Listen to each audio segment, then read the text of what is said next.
right, should we start? Yeah, if you want to, did you want me to go, if anybody that's attending the meeting, if you have your video on, if you could please kind of stay as in one place as you can. Whenever people move around, it causes some issues for the video, and we kind of learned that from the last meeting that it causes some confusion. So if you're going to be on video and have your personal video on, just please remain seated as much as possible. I know you sometimes have to do things, but we're trying to keep it as clean as possible.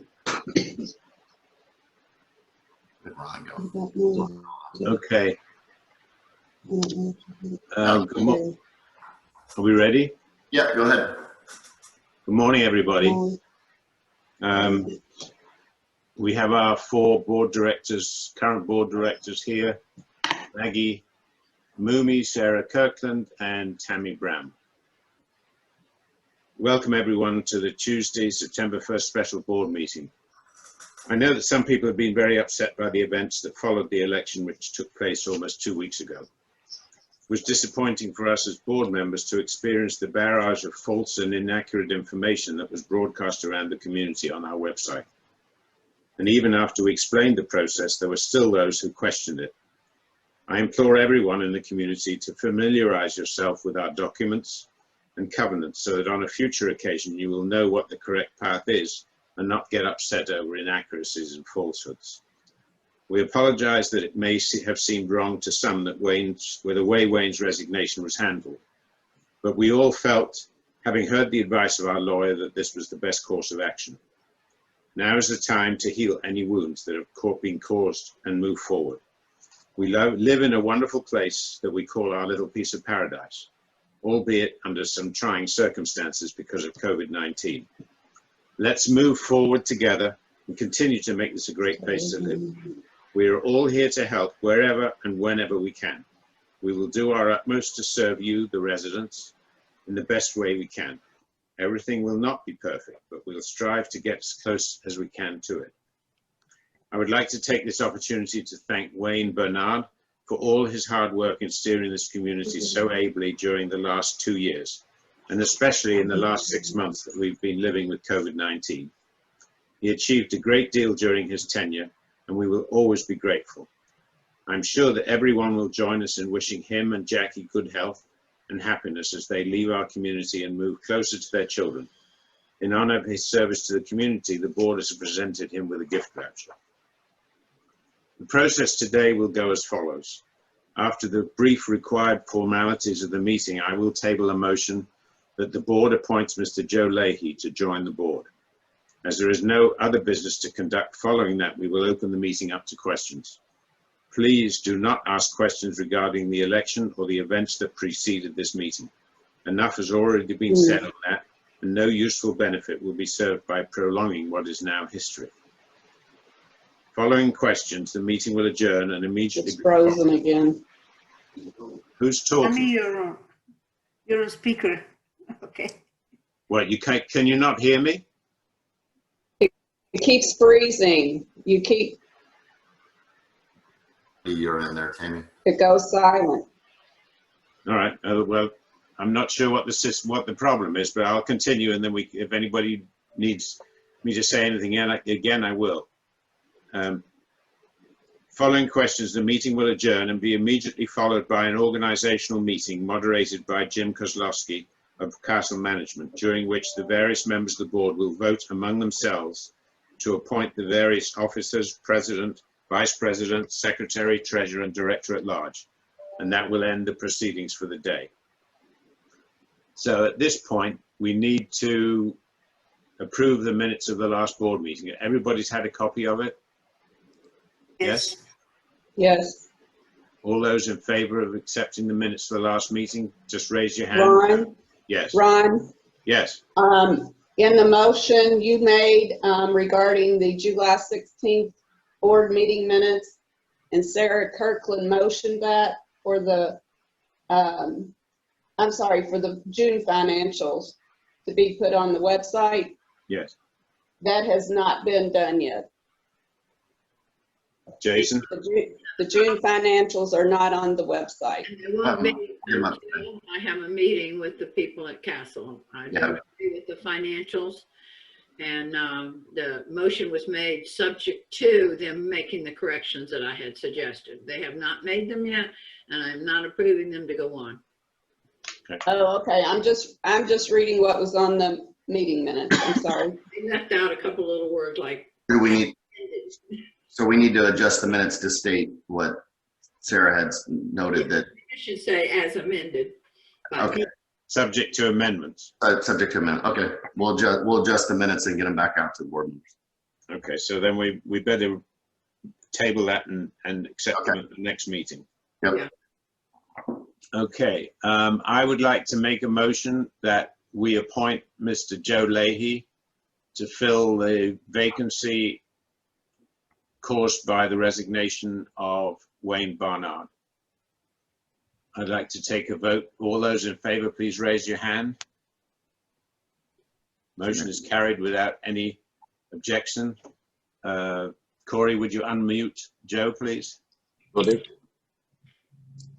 Can we, before Joe's unmuted, I saw Sarah second that. Can we note that Sarah seconded that motion, please? Okay, thank you. Joe, welcome. Thank you very much. You're now I look official. I look forward to doing what's best and serving with the team in place. Well, you're very welcome, and we look forward to working with you too. So the formalities are over.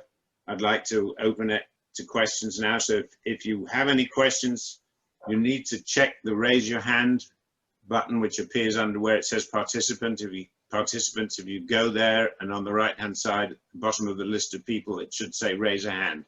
So if you have any questions, do that so that Corey can unmute you and you can ask your question. Doesn't look like anybody has any questions at this point. I don't see any. No. All right, is Jim here yet? Jim is not here yet. He should be here in 3 minutes. Oh wait, I see. I have 2 questions. I Okay. see Dana Johnson. I'm gonna unmute. Okay. Gotta unmute. I'm clicking. There we go. Dana, you're on. Dana, go ahead and ask a question. Okay. I have a question about September 5th. Corey K. Boulware had sent you an email stating that we would like to see the actual ballroom open to watch the Derby race on Saturday afternoon. Everyone would be social distancing, no seats required. Everyone would be masked, but it's the best way to be able to see the race with that many people.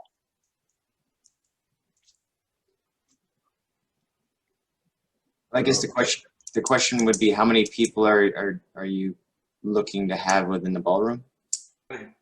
It would, at this point, it's probably not for sure. I'm guessing probably anywhere from 40 to 50 people that would be at the pool and just wanting to watch the race. I can't give you a definite number.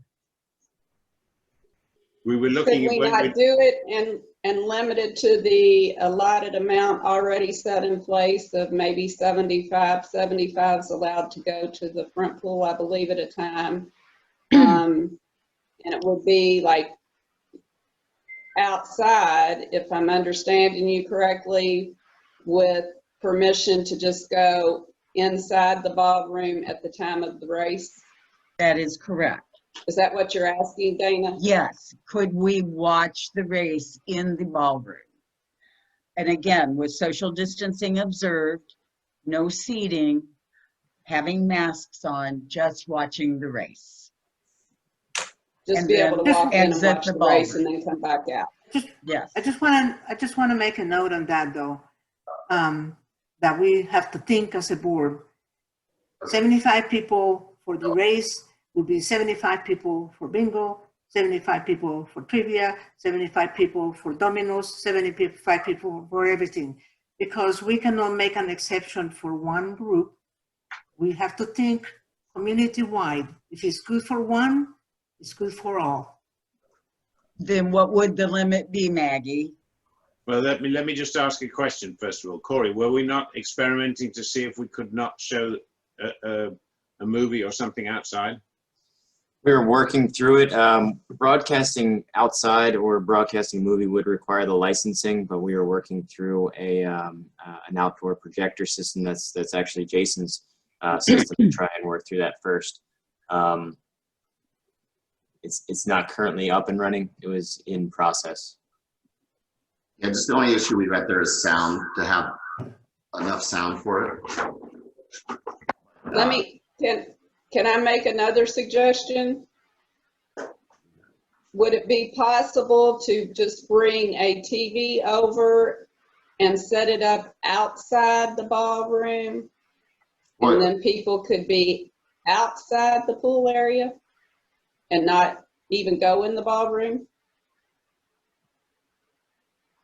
I mean, that shouldn't be difficult. If somebody's got a TV that they're willing to lend, I mean, to run a coax cable and a power cable into the billiard room, or which is probably the easiest way to do it, and just plug it into the outlet that we have already in there and put it outside the billiard room. People can watch it there, or outside the ballroom, whatever makes sense. We have that my projector's in there, and it has about a 100-inch screen that we could project it on out by the pool area. The only thing I've got to fix this week is the speaker I have, the wire that runs from the projector to the speaker, so that you have sound, like a good sound other than just the small speaker. I just got to fix that. That's why we set it up in the ballroom to test it out. And the only thing that we had an issue with was sound. We can get that fixed this week and have it set up by Saturday so that you guys could watch it. And then it would be outside. That would be excellent. That would be awesome. If it's, because what time is the race? Is it 1, 2 o'clock? Oh, no, they don't. This year, they're not even starting until 2:30, and the Derby runs like probably 6:45. I actually haven't looked at post time. Hopefully it is later, because So, then you get a better picture but we can put it out there underneath the awning. And so if we get the table out there, so it's under the overhead. Somewhat in the shaded area. Right, so you get a better picture. Excellent. Okay, Thank you. Social distancing, right? correct. Yeah. No hugging whenever your horse wins, is what she's saying. Now, wait a minute, that's stretching it a little bit. Enough mint juleps and everybody will be hugging, so none of that. Jason, Will you get that going, Jason, and make sure we get that? Corey and I will work on it. The rest, we'll have it ready by the weekend. If you need some cables and stuff, I've got boxes full of the stuff, so let me know. Okay. Thank you All right. very we much. have a TV that I think we can bring over, and we'll start with that. Okay. All right. Do you want to bring in the other Maggie, whichever Maggie that is? It's obviously not Maggie Moomey. Yep. It's unmuted, so go ahead, Maggie. Good morning. This is Maggie Bonham-Lovett. Can you hear me? Yes. Okay, thank you. At 5811 Hidden Forest. Good morning. I'm speaking not just as an owner here, but as a realtor that works in the community. Can I interrupt you, Maggie? Sorry to be, because we just talked to, at least I mentioned you without specifically mentioning your name. We have come up with what we think is a suitable answer to what you're looking for, and you will get an email today from Jason outlining what the conditions are for an open house. Well, as I believe there's other realtors that are on this call, can you tell me what they are? Because I'm getting myself in a very precarious situation with another resident in here, and it affects my livelihood. Understood. This is an outline. Jason, do you want to cover it, or?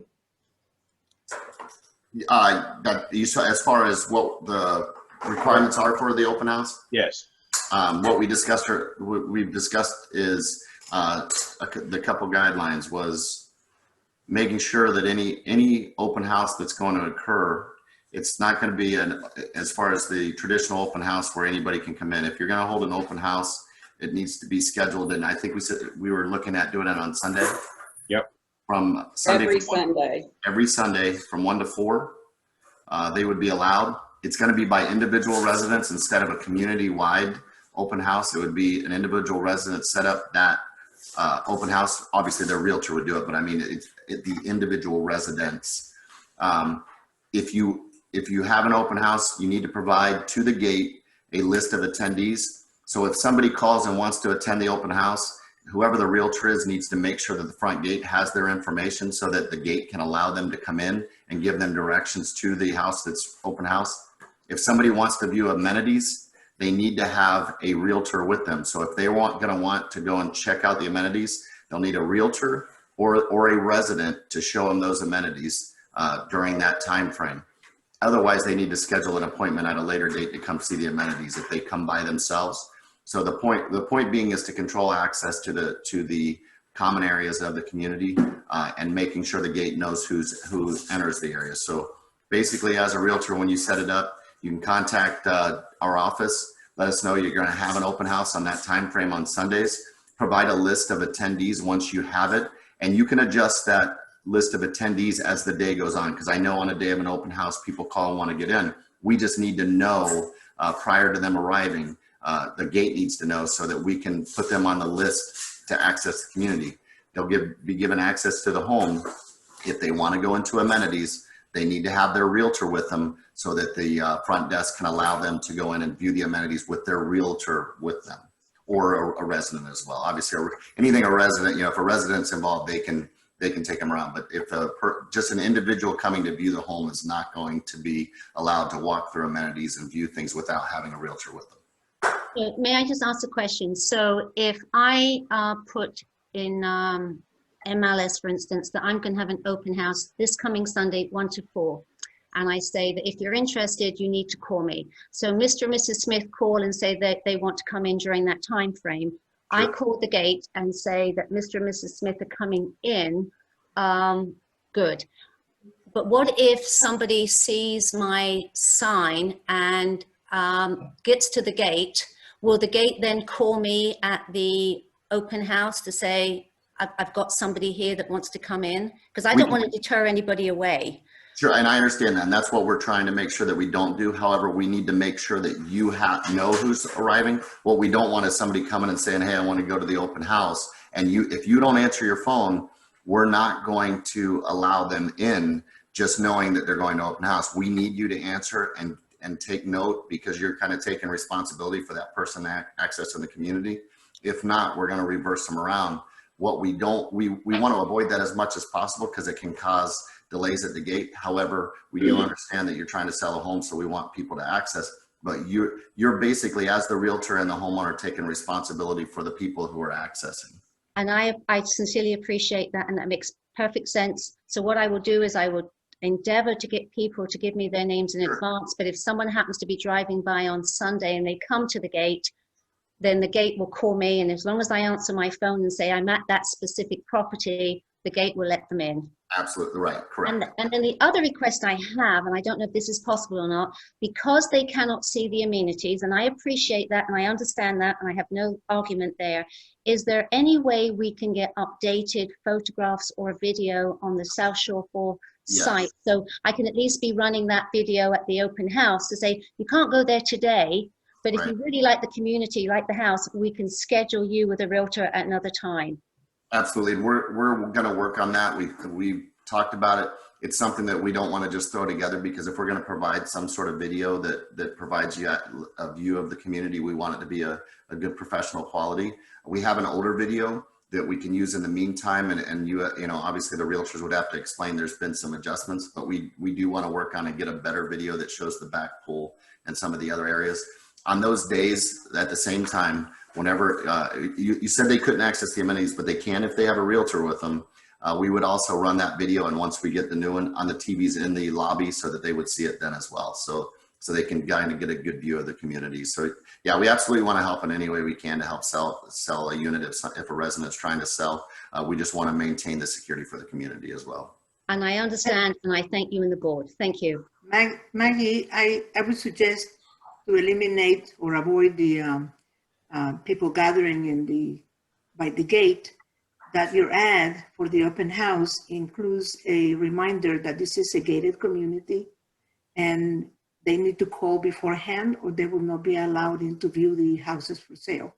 And that way, they should lessen the number of people that will need to call you at the last minute.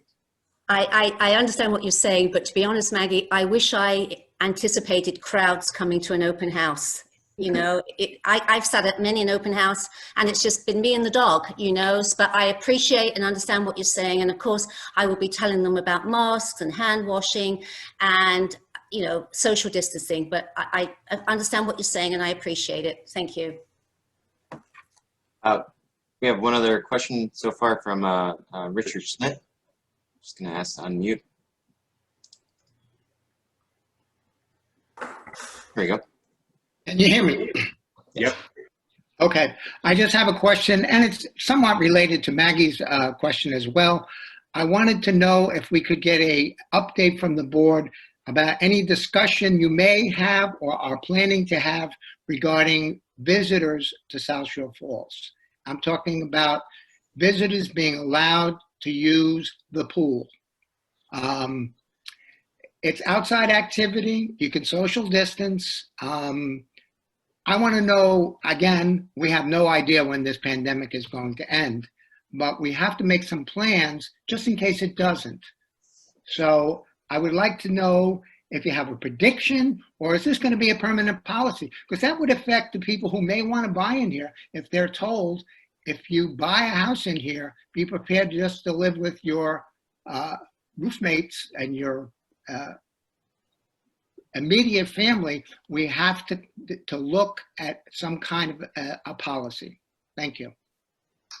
You know, I think, Rich, that your point is well taken. We probably do need to come up with a long-term, if this happens, what are we going to do? If that happens, what are we going to do? It's not, at this point in time, I don't think we've got a straightforward path that we can go down.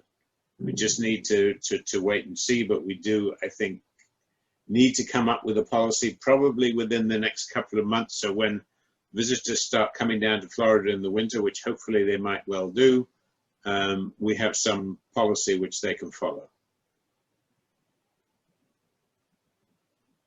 Anybody else? Could we put that on the agenda for discussion at our next meeting? Yes, next workshop. Jason, can you add that to a workshop list, please? Sure. And can I make it or ask a question, I guess, in regards to the video that we have on the current website? I know that was brought up by Maggie. I'm wondering if it's possible to go in and keep what we have but edit it. Do we know if that's an option to edit the current video? I have to see what format it's in. It depends what format it's in. If we see it, if it's in a decent format, then or a current supported format, we would be able to add to it. If it's in an older format that's no longer supported by it, like some of the video programs we have, then we would have to reshoot it. But most of the older formats, as long as it's a decent format, we can update it. We can add sections to it and have it cut up a little bit. I may have someone who may be able to assist with that. That's why I asked. Okay. Yeah, I have software to do that too, so it's not difficult to do as long as we, you know. In fact, most people do because it's built into Windows. Okay. Any other questions? Is Jim here? Yes, he is. He's sitting next to me. Okay. All right. So you're ready. Well, we can. Whenever you're ready to adjourn this meeting, go ahead, and then we'll. Let's one more. Ask for questions, and if no one else raises their hand, I make a motion to adjourn the meeting. Do I have a seconder? Second. All in favor? Aye. Aye. Okay, the meeting is adjourned. Jim, do you want to take over? I'm gonna lead it off, and then he's gonna step in once we get to that portion. But basically, we're gonna call the meeting to order. Because you can't both be in the same room. Yeah, we're sound up. I'm gonna give him my computer once we get rolling. But we're basically we're gonna call the meeting to order for the organizational meeting of the board.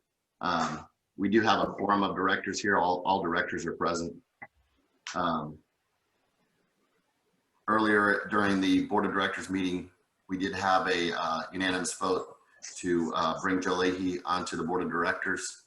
So at this point, we need to hold an election of the officers so that they can reconvene the organizational meeting. I'm gonna have Jim Kozlowski, who is my boss, come in and sit in. He's going to manage the process of making sure or doing that election. So with that, I'm gonna get out of the way so we can social distance. Jim.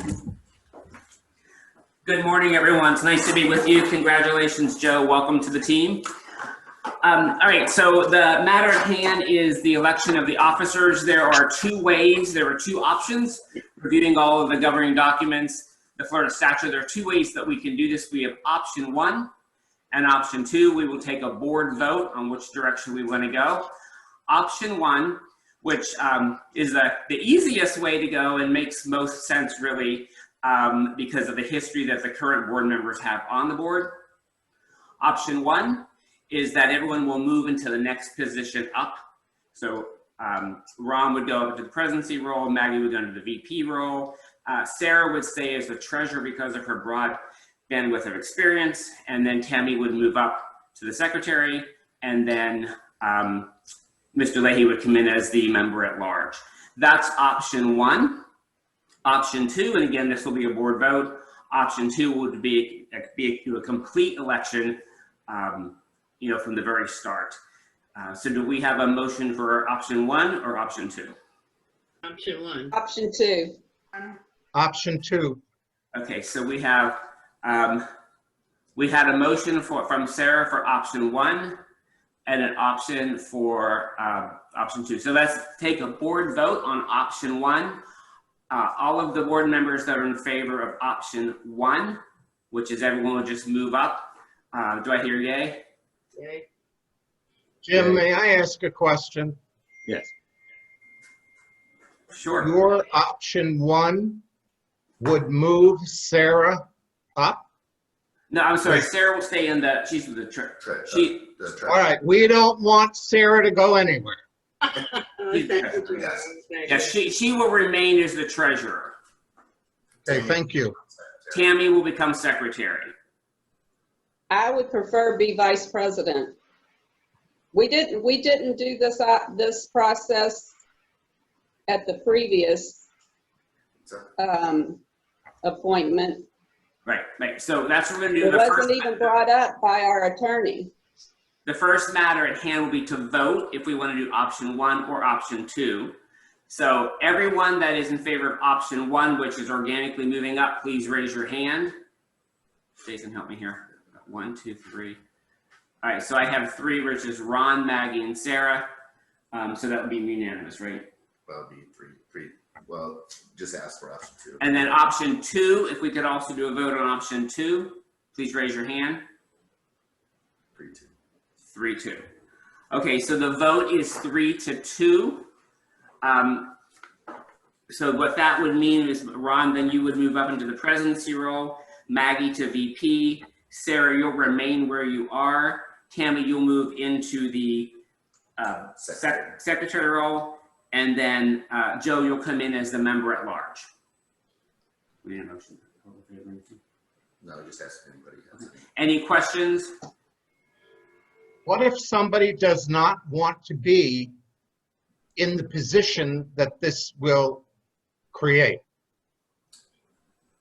For instance, Then they can I say, don't know if Tammy would be comfortable as secretary, and I think that should be asked before we complete this.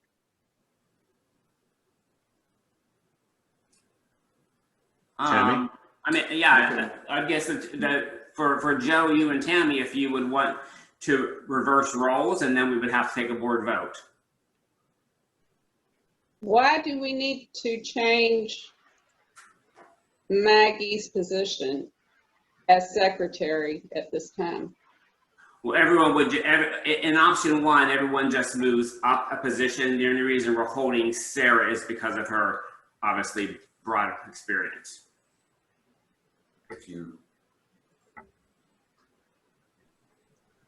part of the problem is If That- someone that may- doesn't want to take the role that's being assigned to them, they have an option, obviously, to surface that, or they could resign. From that. Or from do that what? position. I didn't hear all that explanation. So if someone doesn't want to be in the role that we're being assigned today, they can resign from that role. So Tammy, if you're saying you're not comfortable in the secretary role, then we would move to put Joe in that role and keep you as the member at large. Someone doesn't have to step up if they don't want to step up into the new role. Joe, your thoughts on that? Because of my complete inexperience, I would prefer to be the director at large. The secretarial position does not interest me at this time. Just to clarify, the secretary, it's not a secretarial position in the way you described it. The only function, there are actually a couple of legal functions that the secretary has to do, and one is to sign the minutes of every board meeting, and the other one is to accept resignations from the board and accept the names of people who are standing for the board in a future election. Correct me, Jason, or Jim or Jason or whoever if I'm wrong, but I think that's pretty much sums up what the secretary's responsibilities are. Can I also say this? And this is for you, Tammy, we have an election coming, and for you to consider. We have an election coming in March, at which time Maggie's seat will be up for re-election. Regardless of what the outcome of that is, she cannot sit as the secretary during that board meeting. Someone who was elected this term, which would be you or Ron, needs to be the secretary so that election can be controlled by and approved by the secretary. I'm just saying this because it makes sense, because the secretary of the board and the president of the board are the two positions that have responsibilities in that case. You're the two new electees to the board that will not be up for election at that board meeting. So Maggie being the vice president, as well as Sarah being the treasurer, makes sense for the upcoming election, which is only 6 months, 7 months away, whatever it may be. So that it's just. I understand, because they had to make that adjustment at the previous time when John Higgins was the secretary. He stepped down to the director and Maggie stepped up to secretary at that point. I'll accept the secretary position at this time. Okay. All right. So that matter then is now closed. So Ron, you're our vice president. We have Maggie. I'm sorry, Ron, president. Maggie, vice president.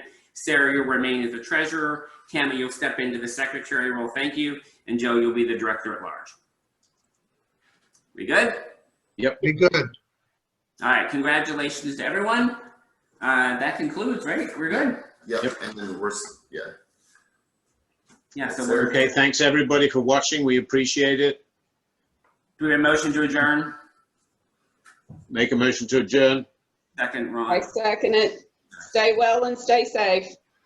Great. All right. Thanks, everyone. Have a great day.